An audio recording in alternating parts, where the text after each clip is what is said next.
Hello दोस्तों, नमस्कार। मैं राहुल सिंह एक बार फिर से आप सभी का शॉर्ट स्टडी पे हार्दिक स्वागत करता हूं। दोस्तों, ये हमारी दूसरी क्लास है हिंदी में विलोम शब्द की। तो पिछली क्लास में एसएससी जीडी में जितने भी क्वेश्चन विलोम शब्द से बने थे हमने उनको देख लिया था। थोड़े से रह गए थे, उनको देखेंगे। उनके बाद जो भी इंपॉर्टेंट क्वेश्चन इस तरफ लिखे हुए हैं वो एसएससी जीडी में 2023 में भी पूछे गए हैं। तो देर न करते हुए शुरू करते हैं। उस तरफ विलोम शब्द लिखे हुए हैं, सॉरी, इस तरफ शब्द लिखे हुए हैं, इस तरफ उनके विलोम लिखे गए हैं। तो आइए देखते हैं। बेगम, पहला है बेगम। बेगम का विलोम होता है बादशाह। बेगम यानी कि राजा की रानी, वही बेगम, उसका विलोम बादशाह। राजा रानी अगर दिया होता तो उसका विलोम राजा। बहुत आसान से विलोम पूछे गए हैं जीडी के एग्जाम में। हर शिफ्ट में 2 क्वेश्चन, ठीक है। टोटल 38 शिफ्ट हुई थी, उनमें से लगभग 76-77 क्वेश्चन पूछे गए थे। तो बेगम का बादशाह हो गया। अति, अति का विलोम होता है अल्प। अति मतलब बहुत ज्यादा, बहुत ढेरों। अल्प मतलब बहुत थोड़ा, नाम मात्र का, ठीक है। अति का अल्प हो गया। कलकल, कलकल का होता है शांत। कलकल, जब नदियां पहाड़ों से गिरती हैं तो कलकल की आवाज आपने सुनी होगी। कलकल की आवाज से बहती हैं, लेकिन जब वो एकदम सीधा शांत माहौल में, मतलब गहरे में बहती हैं, तब जो है एकदम शांत रहती हैं, ठीक है। तो कलकल का विलोम शांत हो गया। या आप कह दीजिए छोटे बच्चे होते हैं जो बहुत चिल्लाते रहते हैं, उनको डांट तो एकदम शांत हो जाते हैं, डांटने पर एकदम शांत हो जाते हैं। तो कलकल का विलोम शांत हो गया। शिष्य, आसान सा है। शिष्य का गुरु होता है, सभी को पता है। जो आपको पढ़ाता है वह गुरु है, आप पढ़ते हैं, आप शिष्य हैं। तो शिष्य का गुरु हो गया। हाजिरी का होता है गैर हाजिरी। हाजिरी, जब आप कहीं जाते हैं, पहुंच जाते हैं, तो मतलब समझ लीजिए आप हाजिर हो गए वहां पर। और गैर हाजिरी मतलब आप वहां पहुंचे ही नहीं हैं, ठीक है। तो हाजिरी, पहले आपने देखा होगा स्कूलों में, प्राइमरी स्कूलों में हाजिरी बोली जाती थी। कौन प्रेजेंट है, कौन नहीं है। तो प्रेजेंट का मतलब हम पहुंच गए, यानी हाजिर हैं। तो हाजिरी का गैर हाजिरी हो गया। शहरी, कितना आसान पूछा गया है। शहरी का होता है ग्रामीण। जो शहर में रहते हैं वो शहरी हो गए, जो गांव में रहते हैं वह ग्रामीण हो गए। और औपचारिकता है। औपचारिकता का होता है अनौपचारिकता। औपचारिकता का अनौपचारिकता। औपचारिकता का मतलब है आप दिखावे के लिए, कहीं पे आप दिखावे के लिए कि हमको कोई देख ले। कहीं आप निमंत्रण गए हैं तो आप सोचते हैं कि कोई हमको देख ले कि हम भी आए हैं यहाँ पे, तो आप दिखावे के लिए जाते हैं। तो जो दिखावे के लिए ना जाए वो अनौपचारिकता, जो दिखावे के लिए जाए वो औपचारिकता। तो औपचारिकता का विलोम अनौपचारिकता होता है। पक्षपात, पक्षपात का विलोम होता है निष्पक्षता। मान लीजिए 2 पक्षों में लड़ाई हुई, किसी पक्ष को लेके आप बैठ गए कि यही सही है, चाहे उसकी ही गलती हो, लेकिन एक पक्ष को लेके आप बैठ गए, ये आप पक्षपात कर रहे हैं। तो एक तरफ ना रहकर दोनों तरफ बराबर फैसला देना ही निष्पक्षता है, यानी कि निष्पक्ष चुनाव। जैसे निष्पक्ष चुनाव होता है ना, उसमें कोई दलाली नहीं होती है, या किसी तरीके का पक्षपात नहीं होता है। अगला है हमारा तुच्छ। तुच्छ का होता है महान। तुच्छ, बहुत नीच आदमी, गंदा आदमी, ठीक है। तो तुच्छ का महान होता है, महान आदमी, बहुत महान है, कहते नहीं है, बहुत तुच्छ आदमी, बहुत बेकार आदमी, नीच आदमी है। तो तुच्छ का महान हो गया। गहरा, जैसे समुद्र बहुत गहरा, अथाह, यानी कि कोई था नहीं है उसकी। और छिछला, समुद्र के किनारे आप जाइए तो पैर भी आपका नहीं डूबेगा। तो गहरा का छिछला हो गया। तैरती का कितना आसान है। तैरती का डूबती। आप देखिए, बहुत कठिन पढ़ने की आवश्यकता नहीं है। तैरती, कौन नहीं इसको कर पाएगा। तैरती का होता है डूबती। आप बॉल फेंक दीजिए पानी में, वो तैरती रहेगी, ठीक है। कोई कंकड़ फेंक दीजिए, वो डूब जाएगा। तो तैरती का डूबती हो गया। उपन्यास, एकदम आसान सा। उपन्यास का एकांकी। उपन्यास में सिर्फ एक कहानी रहती है। जैसे आपने मुंशी प्रेमचंद जो उपन्यास सम्राट कहे जाते हैं, इनका एक कहानी रहती है उसमें। किसी व्यक्ति की एक कहानी, एकांकी, यानी कि उसका एक अंक होता है, यानी इसमें कई कहानियां होती हैं, सबके एक एक अंक होते हैं। तो एकांकी हो गया, उपन्यास का एकांकी हो गया। ग्रीष्मावकाश, इतना आसान सा है। ग्रीष्म काल की छुट्टी। और शीतावकाश, यानी कि सर्दियों की छुट्टी, जाड़े की छुट्टी, ठीक है। तो ग्रीष्मावकाश का शीतावकाश। आगामी, आगामी का होता है विगत। जैसे आने वाला समय आगामी, विगत मतलब बीते हुए समय को कहते हैं। जैसे आपके एसएससी जीडी की परीक्षा फरवरी में है तो आने वाली यानी आगामी है। जो 2024 में हो गई वो विगत हो गई, विगत वर्षों में हो गई। ठीक है, तो बीता हुआ समय विगत, आने वाला समय आगामी हो गया। शाकाहारी, जो साग सब्जी खाता है वही शाकाहारी, जो मांस खाता है वो मांसाहारी। इतना आसान पूछा गया है। कनिष्ठ, कनिष्ठ मतलब छोटा, कनिष्ठ का मतलब छोटा। इसका विलोम ज्येष्ठ भी होता है और वरिष्ठ भी होता है, तो आप याद रखेंगे वरिष्ठ भी होता है और ज्येष्ठ भी होता है। कनिष्ठ का मतलब छोटा, जैसे कि आपका कोई छोटा भाई है तो वो आपसे कनिष्ठ है, आपसे कोई बड़ा है तो आपसे ज्येष्ठ या वरिष्ठ है।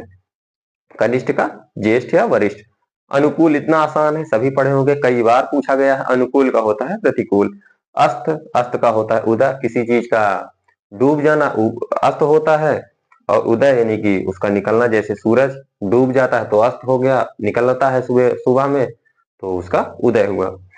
तो ये विलोम हम लोगों ने देखा। आइए आगे बढ़ते हैं। अपेक्षित, अपेक्षित का होता है अनपेक्षित, अपेक्षित का अनपेक्षित। कितना आसान है।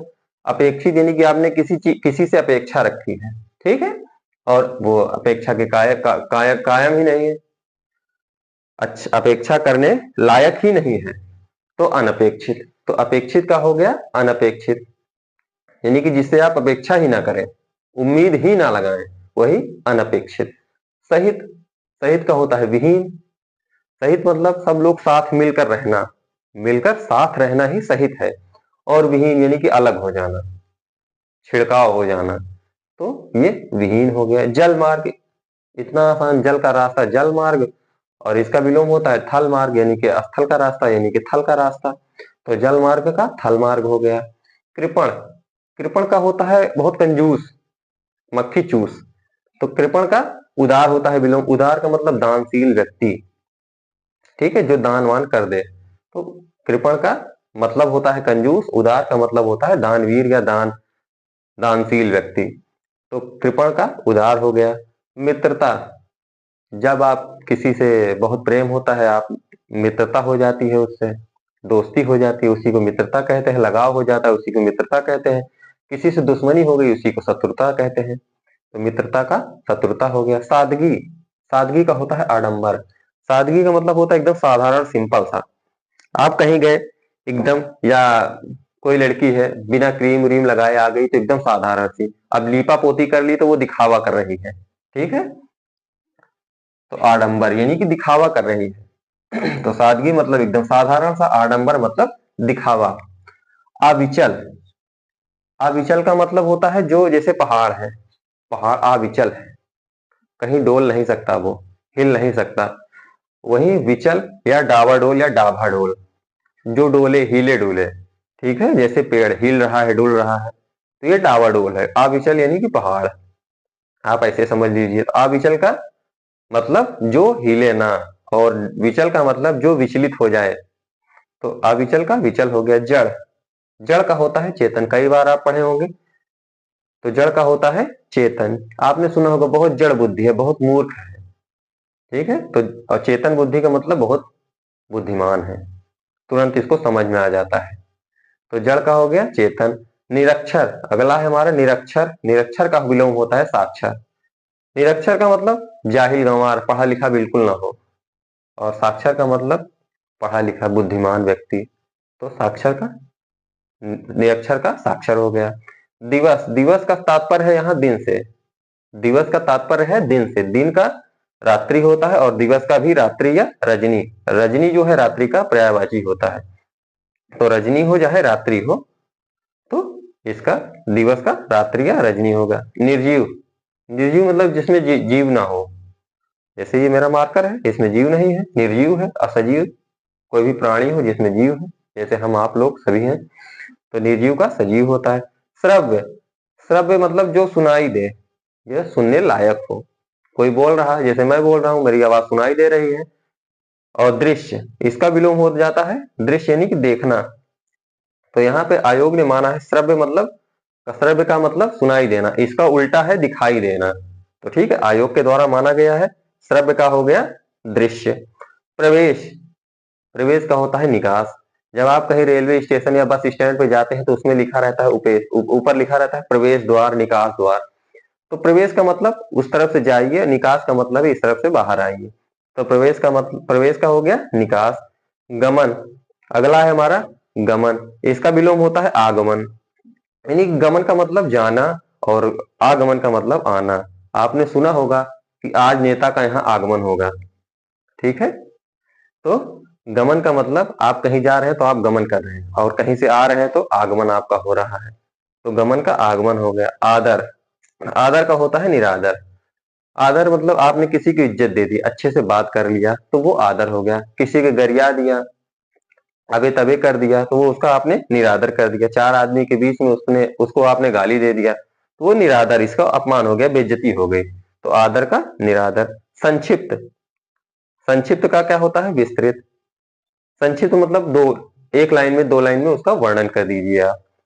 कई बार पूछा गया जैसे आपने गांधी जी के संक्षिप्त टिप्पणी लिखी है तो आप दो लाइन में उसकी टिप्पणी करेंगे, और विस्तृत कहेगा तो आप दो तीन चार पन्ने में उसको लिखेंगे। तो संक्षिप्त का विस्तृत हो गया। उर्वर, उर्वर मतलब उपजाऊ जमीन, आप समझ लीजिए, पैदावार जहां ज्यादा होती है, उपजाऊ। उर्वर हो गया। ऊसर यानी कि जहां पर कुछ ना हो।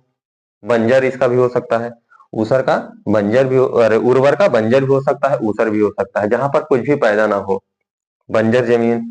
स्वतंत्र, स्वतंत्र का होता है परतंत्र, यानी कि आप अपने हिसाब से काम करें तो आप स्वतंत्र हैं, दूसरों के हिसाब से काम करें तो परतंत्र, यानी कि आप पे वो थोप रहा है।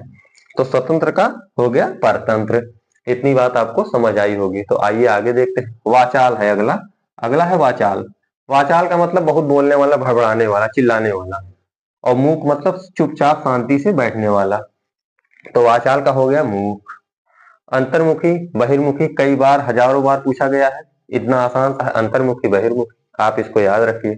अंतर्मुखी और बहिर्मुखी, अंतर्मुखी का विलोम बहिर्मुखी या बहिर्मुखी का विलोम अंतर्मुखी, दोनों एक दूसरे के विपरीत विपरीतार्थक हैं। शकुन, शकुन और अपशकुन, यानी कि कोई शुभ कार्य हो रहा है, आपने सुना होगा शादी विवाह में शगुन देने जाना है। एक्चुअली वो शकुन शगुन नहीं होता है, शकुन होता है, शकुन। तो जो शादी विवाह में शुभ कार्य में होता है वही शकुन है, और किसी की मृत्यु हो जाए तो उसको कहते हैं अपशकुन। अपशगुन हो गया भैया। तो शकुन का अपशकुन हो गया। भिज्ञ, भिज्ञ मतलब सब कुछ जानने वाला। भिज्ञ मतलब सब कुछ जानने वाला। अनभिज्ञ मतलब गंवार, जाहिर, जिसको कुछ भी ना पता हो। तो भिज्ञ का अनभिज्ञ हो गया। अतिवृष्टि, यानी कि अतिवृष्टि का विलोम हो गया अनावृष्टि। अतिवृष्टि का विलोम होता है अनावृष्टि।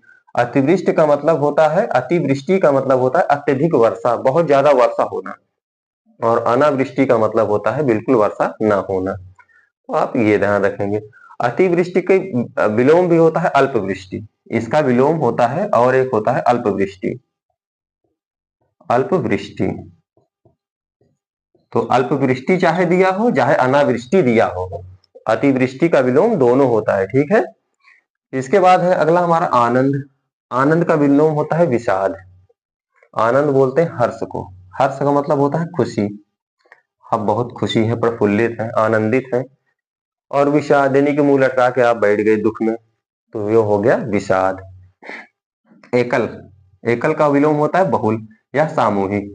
नाम से पता चल रहा है सामूहिक, यानी कि कई लोग को समूह होगा, और एकल मतलब अकेला होगा, बहुल मतलब बहुत लोग होंगे। तो ठीक है, एकल का मतलब अकेला, बहुल का मतलब बहुत लोग, या सामूहिक का मतलब पूरे समूह में, एक लोगों को समूह बनेगा नहीं। तो एकल का बहुल हो गया। औरस, औरस का होता है दत्तक। औरस का होता है दत्तक, यानी कि खुद का पुत्र, यानी कि आपने शादी वादी की किसी से, पुत्र हुआ तो आपका औरस पुत्र है। और किसी को आपने गोद ले लिया, गोद लेने वाला पुत्र दत्तक पुत्र, यानी कि खुद का पुत्र औरस, गोद लेने वाला दत्तक। ये बात आपको ध्यान रखनी है। करुण, आप रो रहे हैं, कोई कांड हो गया आपके साथ, आप एकदम चुपचाप रो रहे हैं, आंसू बहा रहे हैं। और इसका उल्टा क्या होगा, निष्ठुर, यानी कि आप साहस के द्वारा उसका सामना कर रहे हैं, निष्ठुर, ठीक है। तो करुण का होता है निष्ठुर। कल्पित, कल्पित का विलोम होता है यथार्थ या वास्तविक। कल्पित मतलब आप बैठे बैठे कल्पना करें, आप बैठे बैठे कल्पना कर रहे हैं कि ऐसा हो जाए, ठीक है, कल्पना। और यहाँ पे कल्पना नहीं की, यहाँ पे सत्यता दिखाई जाती है, यथार्थ यानी कि रियलिटी, वास्तविक जो एकदम प्रमाणिक है, कल्पना यहाँ पे नहीं होती है। तो कल्पित का यथार्थ हो गया। उन्मूलन, उन्मूलन का होता है रोपण। उन्मूलन का मतलब किसी चीज को जड़ से उखाड़ फेंकना। क्या होता है? किसी चीज को जड़ से उखाड़ फेंकना। जैसे कोई पेड़ है या कोई पौधा है, उसको आपने जड़ से उखाड़ दिया, ये हो गया उन्मूलन, उसका विनाश कर दिया आपने। वहीं आपने नए पौधे लगा दिए, नहीं कि आपने उसका रोपण कर दिया। आपने सुना होगा धान की रोपाई करेंगे, तो धान के नए नए बीज जो है उसको डालते हैं ताकि नए पौधे बने। ठीक है, तो आप उन्मूलन का मतलब नाश करना, किसी चीज को जड़ से उखाड़ फेंकना, और रोपण का मतलब नए चीज को जन्म देना। तो उन्मूलन का रोपण हो गया। ऋजु, बहुत बार पूछा गया है। ऋजु का होता है वक्र। ऋजु का मतलब होता है सीधी लाइन, और वक्र का मतलब होता है टेढ़ी मेढ़ी लाइन। तो ऋजु का विलोम वक्र हो गया। उन्मीलन और निमीलन एक दूसरे के विपरीतार्थक है, यानी कि एक दूसरे के विलोम है। उन्मीलन का मतलब होता है जैसे आपकी आंख है, उन्मीलन यानी कि आंख खुल गई, निमीलन मतलब उसी में बंद है, चिपचिपी हो गई है। ठीक है, आंखें बंद होना निमीलन, और आंखें खुलना उन्मीलन। याद रखेंगे, उन्मीलन निमीलन। आलोक, आलोक का मतलब होता है प्रकाश। आलोक का मतलब प्रकाश। आलोक का होता है विलोम तिमिर। तिमिर मतलब अंधेरा। ठीक है, आलोक का मतलब होता है प्रकाश, तिमिर का मतलब होता है अंधेरा। तो आलोक का विलोम तिमिर हो गया। इति, इति का मतलब होता है समाप्ति। इति का मतलब होता है समाप्ति। इसका विलोम होता है अथ, यानी कि शुरुआत। ठीक है, इति का विलोम अथ होता है। एक होता है इसी तरीके से इति श्री, इति श्री, इति श्री और श्री गणेश। इति श्री का मतलब होता है समाप्ति, और श्री गणेश का मतलब होता है स्टार्टिंग, यानी कि इति श्री का मतलब समापन, और श्री गणेश का मतलब प्रारंभ। तो आप ये बात याद रखेंगे। इसके बाद कहां पहुंचे? आशीष। आशीष का होता है अभिशाप, यानी कि आशीष आपने किसी को आशीर्वाद दे दिया, आपने उसको दुआएं दे दी, तो ये आशीष हो गया। आपने किसी को कोस दिया, या आपने उसको श्राप दे दिया, बददुआएं दे दी, तो ये हो गया अभिशाप। आशीष का अभिशाप हो गया। कृष्ण और शुक्ल, कृष्ण का विलोम होता है शुक्ल। आपने सुना होगा कृष्ण पक्ष और शुक्ल पक्ष। कृष्ण का मतलब होता है अमावस्या, आपने सुना है अमावस्या 15 दिन की अमावस्या होती है, यानी कि कृष्ण पक्ष होता है। 15 दिन की पूर्णिमा यानी कि शुक्ल पक्ष होता है। कृष्ण पक्ष में क्या होता है? कृष्ण का मतलब होता है सांवला, यानी कि अंधेरी रात रहेगी। और शुक्ल पक्ष में क्या होगा? कि उजाली रात रहेगी। ठीक है, तो कृष्ण का हो गया शुक्ल। अगला है हमारा उज्जवल। उज्जवल का होता है धूमिल। अब इस समय ठंडी चल रही है, आप सुबह सुबह देखते हैं तो एकदम कोहरा, एकदम धूमिल सा दिखता है, धुंधला धुंधला। ठीक है, बहुत दूर तक साफ नहीं दिखता है। वहीं दोपहर को जब धूप हो जाती है तो एकदम उजाला उजाला, उज्जवल, पूरा एकदम चमचमाने दूर तक दिखने लगता है। तो उज्जवल का धूमिल। तो मैं आपको बता दूं, यहां तक यानी कि पिछली क्लास में हमने जो पढ़ा था, कल की क्लास में जो हमने विलोम शब्द पढ़े थे 50 विलोम शब्द, वो और यहां से ये पूरा, और यहां से यहां तक, यहां से यहां तक जो है एसएससी जीडी में पूछे गए क्वेश्चन है 2024 में। लगभग 76-77 क्वेश्चन है। इसके बाद जो भी इंपॉर्टेंट क्वेश्चन है, ये यहां से यहां तक ये हैं। एक क्लास विलोम की और आएगी, जिसमें से कम 55-60 क्वेश्चन और होंगे। मोस्ट इंपॉर्टेंट क्वेश्चन होंगे, और 100% एग्जाम में छपने वाले क्वेश्चन होंगे। तो आप इसको अच्छे से 2-3 बार देख के रिवाइज कर लेना। पिछली क्लास जो मैंने ले ली है उसको भी देख लेना। इससे बाहर आपका विलोम शब्द कहीं जाने वाला नहीं है। तो अपने सभी दोस्तों को शेयर कर दीजिएगा। चैनल पे अगर नए हैं तो सब्सक्राइब कर लेना। इसके बाद हम लोग उन विलोम के बाद पर्यायवाची, तत्सम, तद्भव, सारे जितने भी टॉपिक हैं हिंदी में सारे कवर करने वाले हैं। तो दोस्तों, क्लास कैसी लगी कमेंट करके जरूर बताएं। अगर चैनल पर नए हैं तो सब्सक्राइब जरूर करें, अपने सभी दोस्तों को शेयर करें। मिलते हैं नेक्स्ट क्लास में, तब तक के लिए धन्यवाद, नमस्कार, जय हिंद।